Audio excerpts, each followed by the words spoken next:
तो वो तो जब देखोगे वो तो आनंद, तो उसको कैसे छोड़ दोगे।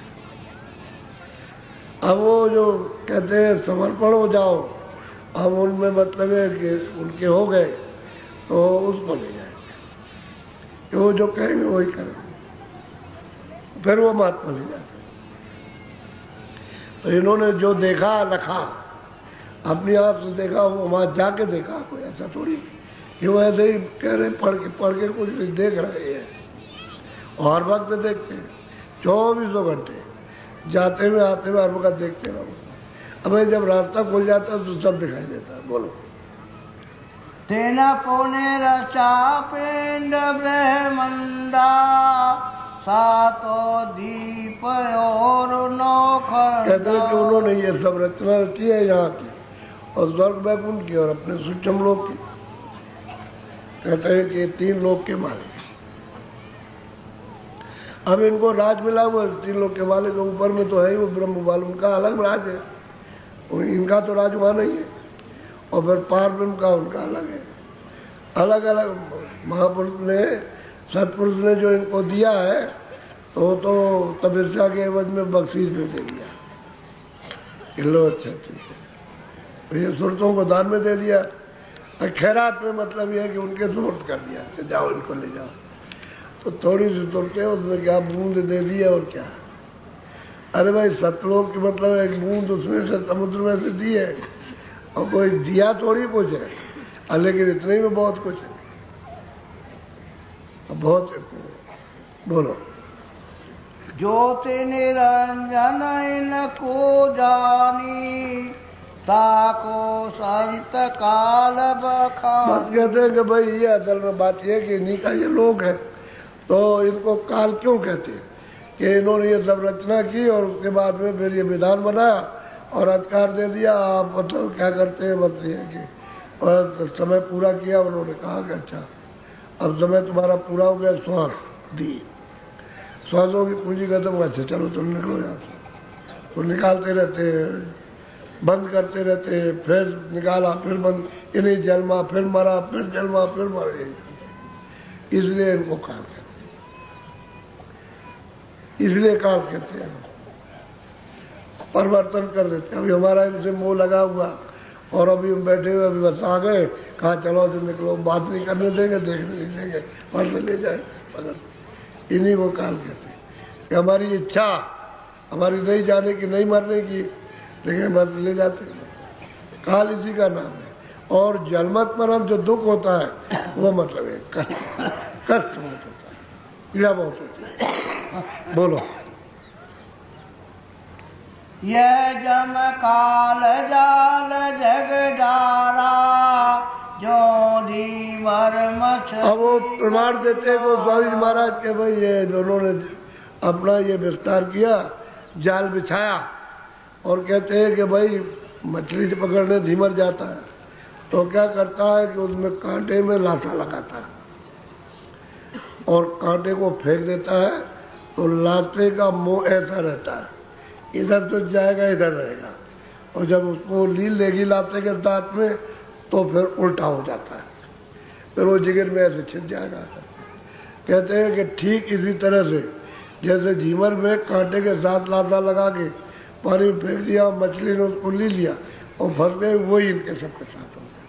रचना उन्होंने रची, उसका बेतार और सब भोग दे दिया, बस इसमें फंस गई सबके साथ। अब कोई निकल नहीं पाता, निकलने देता ही नहीं, निकलने देगा ही नहीं।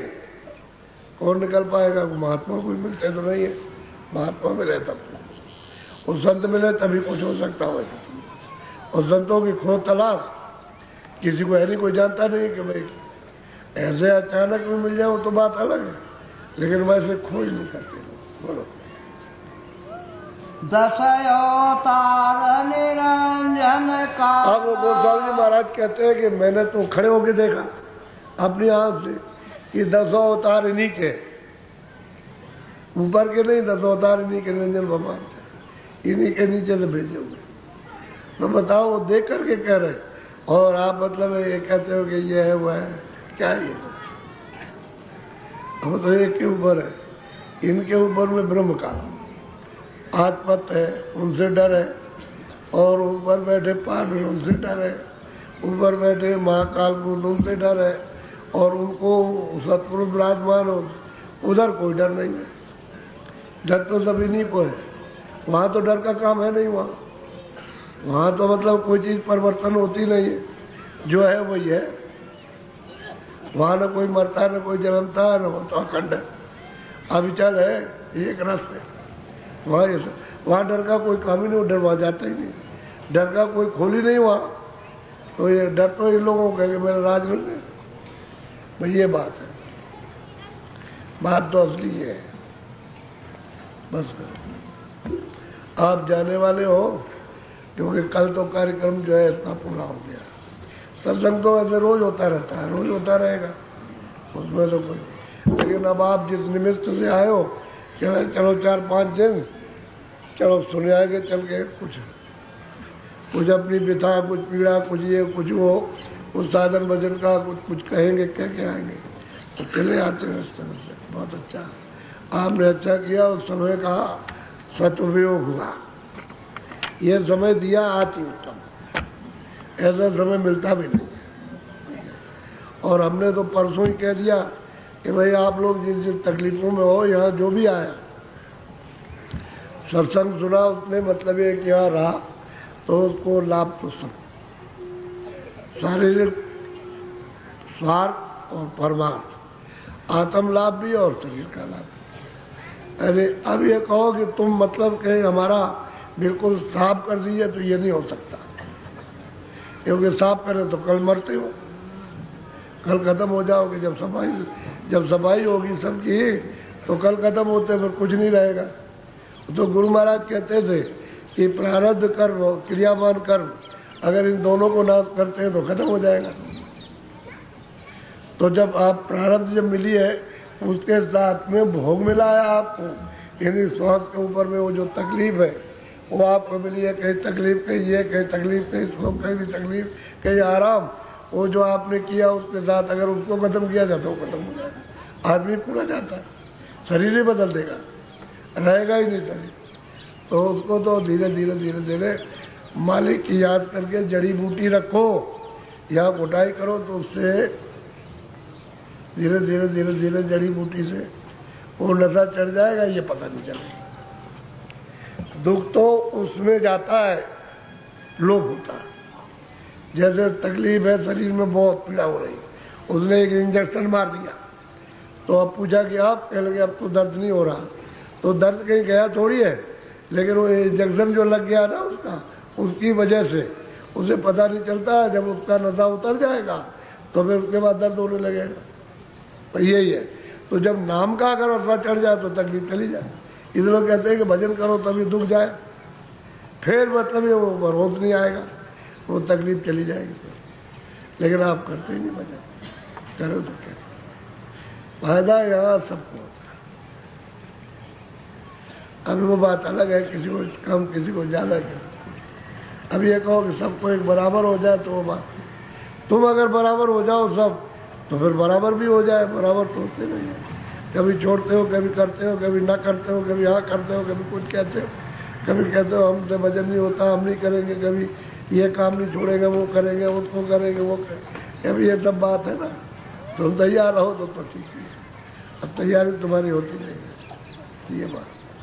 सुख में सुमरन न किया, दुख में किया यार। अगर सुख में तुम नहीं करते, दुख में तो क्या, अरे भाई सुख में सुमरन जो करे दुख काहे को, तो सुमरन मालिक की याद तो सुख में करना, शरीर से करो अच्छी तरह से। अब यह सबको बिता मिली है, कर्मों की बिता सबको मिल गई, बचा कोई भी नहीं। इस वक्त सब पीड़ित थे, धनी भी पीड़ित थे, निर्धन भी पीड़ित थे, विद्वान भी पीड़ा, विद्वान भी, सब लोग पीड़ित थे। ऐसी करनी आपने की है कि वो व्यथा सामूहिक हो गई, सब में रमा हो गई।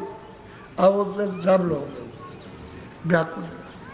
अब यह है कि अगर नाम का रस उतर आया, नाम का नशा, तो फिर तकलीफ का आभास, फिर वो एकदम से कहता बड़ी मौज है, बहुत अच्छा। तो जो लोग अभी गाड़ी से जाएंगे वो तो जाएंगे ही, और अभी लोग यहाँ आप ऐसा करना कि अपने अपने जिलों से 10 टूल 10 प्रेमी, अभी महीने में कभी आप 10, कोई वो 20